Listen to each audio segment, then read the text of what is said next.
Good morning. This is Pastor Jason of Kona Faith Center with the word for today. And the word for today is test, as in pass the test.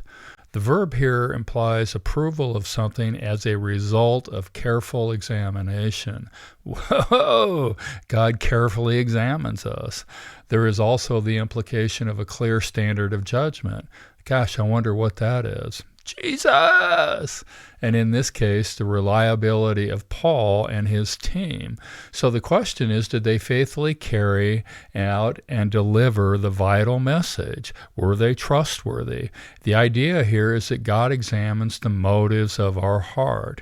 A person obligated to deliver the vital message, oh, by the way, that's you and me, was not to change the message in even the slightest way in order to please the hearers. That would have been a breach of trust.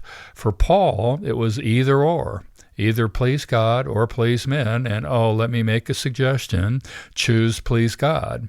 We have a responsibility to deliver the vital message without altering it in any way. That ought to put a little fear in our boots. We have a responsibility to deliver the vital message without adding to it or subtracting from it or coloring it in any way. The book of Ecclesiastes always gets my attention in ways that seem fresh to me.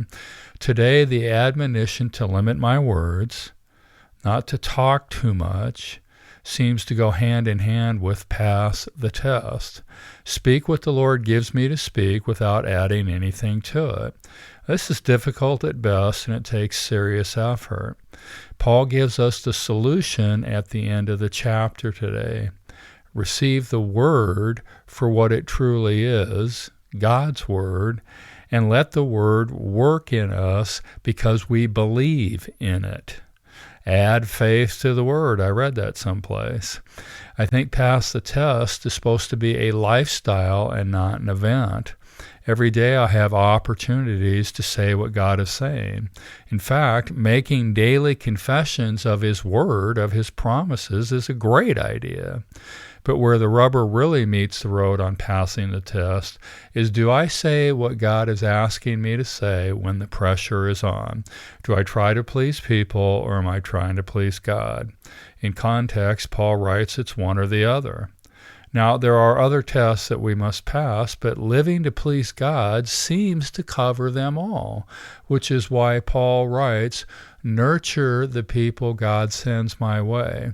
That word nurture is to take care of and love people as a mother takes care of and nurtures their children. Whoa. Insist that people live in a way that proves they belong to God. And the primary way to do that is to pass the test.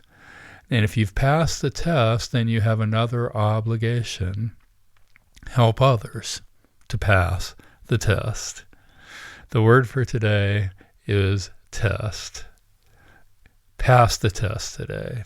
God bless. Check in tomorrow.